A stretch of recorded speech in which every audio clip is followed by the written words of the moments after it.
नमस्ते साथियों, स्वागत है आप सभी का। आज बहुत ही खास प्रोग्राम हम लोगों के बीच आज हम लोग मिले हैं। तो इसके समकक्ष जो लोग नए में तैयारी कर रहे हैं उनको सहयोग करने के लिए और भारतीय इतिहास के संदर्भ में या विभिन्न विषयों के संदर्भ में इस पर हम लोग चाहते हैं कि एक बात किया जाए और कुछ छोटे छोटे क्वेश्चंस हैं उनको जवाब देकर आपको इस विषय में रुचि पैदा किया जाए। आज का यह हमारा विषय है आधुनिक भारत और हमें उम्मीद है कि आप हमारी बातों के साथ अपनी चीज़ों को समझ पाएंगे। और यहाँ जो प्रश्न हैं उनके माध्यम से मैं जो उत्तर देने वाला हूँ उस उत्तर से आप समझ सकते हैं कि हम लोग किस तरीके से इतिहास के सिचुएशन को यानी स्थिति को समझ रहे हैं और आगे बढ़ रहे हैं। तो सर, आपका जो प्रश्न है आप उन पर आप आ सकते हैं और बातचीत कर सकते हैं। तो नमस्कार सर। जी जी। सबसे पहला मेरा प्रश्न है, मुगलों को पतन क्या और क्यों, इसको आप समझाएं। जी, पहला क्वेश्चन है मुग़लों का पतन क्या और क्यों। तो सबसे पहले मुग़लों का पतन जैसे भारतीय इतिहास में हम लोग देखते हैं राजनीतिक दशा के बारे में, तो हमारे भारतीय इतिहास में जब मध्यकालीन भारत का नाम आता है तो उसमें विशेष तौर पर राजतंत्र का एक सामंतवादी व्यवस्था जो आता है वो दौर चला आता है।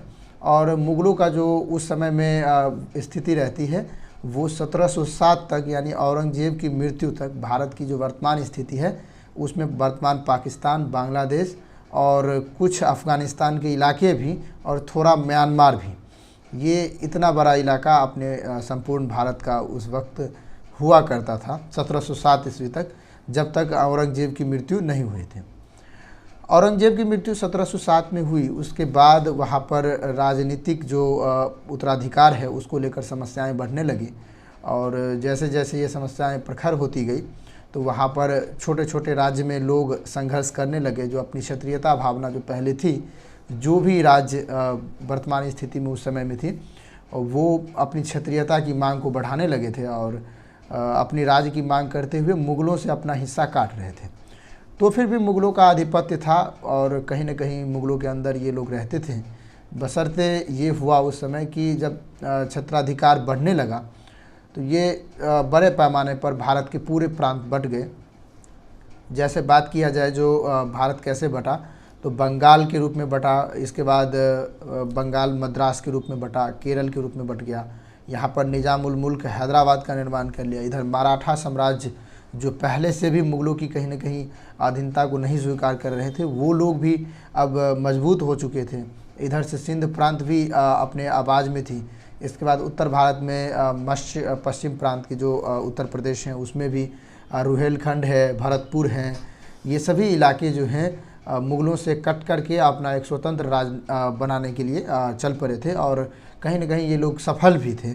और उसी दौर में हम लोग देखते हैं कि इधर ब्रिटिश शासन भी इन राजनीतिक दशाओं को बहुत ही ध्यान से देखते हैं और इस पर नज़र रखते हैं और किस प्रकार वो अपने नीतियों को बदलाव करते हैं ताकि भारतीय राजनीति में जैसे ही उतार चढ़ाव की स्थिति आए तो हम अपना प्रभुत्व बनाएंगे।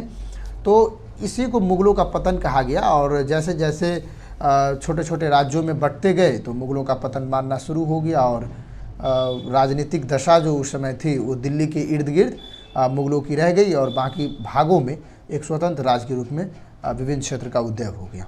तो इसी को मुग़लों का पतन कहा जाता है। और कैसे हुआ, तो उनकी जो राजगद्दी की स्थिति थी, उत्तराधिकार की समस्या बढ़ने लगी और वहीं पर जो सेनापति थे, जो कोई कर्मचारी अधिकारी, वहीं लोग निकल के अपने क्षेत्रों में जाकर अपना एक अलग राज्य का निर्माण करने लगा।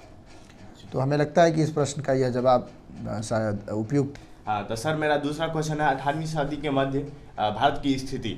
जी, उस समय की अगर बात किया जाए तो अभी मैंने थोड़ी देर पहले बताया कि भारत की स्थिति अभी अगर 18वीं सदी के मध्य है तो मतलब 1750 की बात कर रहे हैं और 1750 तक आते आते भारत जो है मुग़लों के हाथ से पूरी तरह निकल चुका था और मुग़लों की जो सत्ता थी वो लगभग दिल्ली के इर्द गिर्द रह गया था और दिल्ली के कुछ इलाके हरियाणा और आज का जो सिंध प्रांत है वहीं पर उसका सिमट के रह गया था। जबकि बंगाल में एक स्वतंत्र राज्य बन चुका था वहाँ पर। इसके बाद उड़ीसा में भी एक स्वतंत्र राज्य बन गया था। इसके बाद हम अगर नीचे की तरफ आए तो हैदराबाद में भी एक स्वतंत्र राज्य बन गया था निज़ाम उल मुल्क के शासन में। इसके बाद हम थोड़ा सा और चले कर्नाटक में जो मैसूर का इलाका है वहाँ पर भी हैदर अली जो वहाँ पे पहले के शासन थे उसको हराकर और हैदर अली शासन में आ गए थे और उन्हीं का बेटा आगे चलकर टीपू सुल्तान हुआ, तो वो अंग्रेज़ों के साथ लोहा लिया था। और अभी तक अगर देखा जाए तो इधर मराठा साम्राज्य अलग थे, मध्य प्रांत अलग थे, इसके बाद रुहेलखंड, बुंदेलखंड, ये सारे इलाके अलग हो गए थे।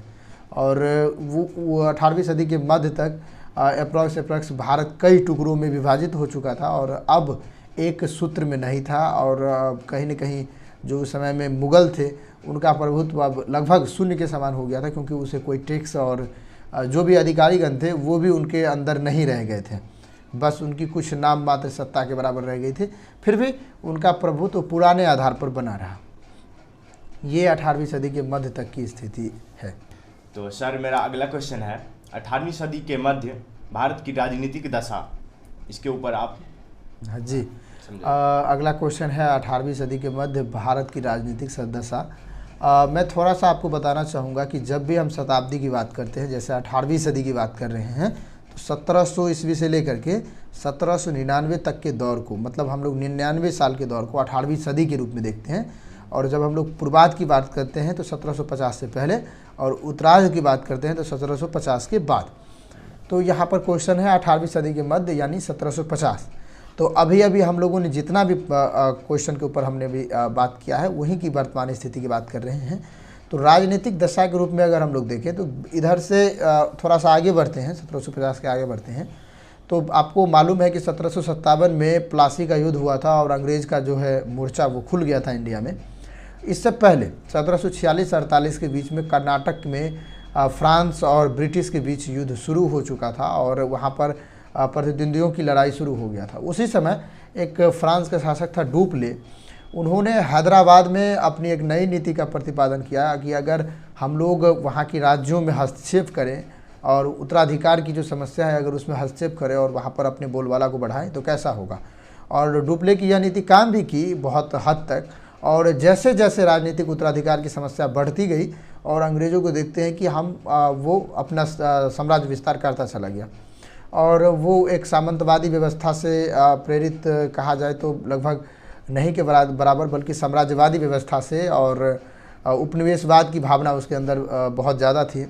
उपनिवेशवाद हम लोग आर्थिक रूप से शोषण या किसी भी तरीक़ा से शोषण करते हैं कोई, तो उसे हम लोग उपनिवेशवाद के रूप में देखते हैं। और इसी समय में अगर थोड़ा सा और बात किया जाए, जैसे महारानी झांसी है, तो झांसी की रानी लक्ष्मीबाई जब उनके पुत्र को उन्होंने अपने पुत्र को अडॉप्ट किया, मतलब एक बच्चे को गोद लिया, तो वहाँ पर भी उत्तराधिकार की समस्या बनी और अंग्रेज़ों ने उसे वैल्यू नहीं दिया। तो वो तो खैर बहुत बात की बात है, पर 18वीं सदी के मध्य की बात किया जाए तो इसमें जैसे मराठों का जो पतन हुआ है वहाँ पर भी उत्तराधिकार का समस्या है। इसके बाद बंगाल का पतन, वहाँ पर भी उत्तराधिकार की समस्या था। इसके बाद अवध को छोड़ दिया जाए तो बहुत हद तक पंजाब, जैसे ही रंजीत सिंह की मृत्यु होती है तो वहाँ पर भी उत्तराधिकार की समस्या उत्पन्न हो जाती है। और सबसे पहला जो वहाँ पर उत्पन्न होता है हैदराबाद में, जब हैदराबाद में जो वहाँ के निज़ाम थे उनकी मृत्यु के बाद सबसे पहले डुप्ले वहीं पर हस्तक्षेप करता है, तो वहाँ पर भी उत्तराधिकार की समस्या देखने को मिलती है। और जहाँ जहाँ उत्तराधिकार की समस्या होगी वहाँ ब्रिटिश शासन जो है हस्तक्षेप करती है और अपने साम्राज्य का विस्तार करती है। पहले वो पिट्ठू बनाते हैं और फिर आगे बढ़ते हैं और भारत में साम्राज्य विस्तार का निर्माण कर लेता है। तो ये जो बातें हैं ये सभी हम लोग मुग़लों के पतन से रिलेटेड और 1707 और 1750 के मध्य के बीच में कुछ चीज़ें जो भारत की उस समय की रही है उसके बारे में हम लोगों ने बात किया है। और इसी तरीके से हम लोग आगे भी बातचीत करने की कोशिश करेंगे और बहुत ही अच्छे सेगमेंट और क्वेश्चंस के साथ हम लोग फिर मुलाकात करते हैं। तो नमस्ते और जय हिंद आपको। जय हिंद सर। फिर मिलते हैं नेक्स्ट वीडियो में। धन्यवाद सर।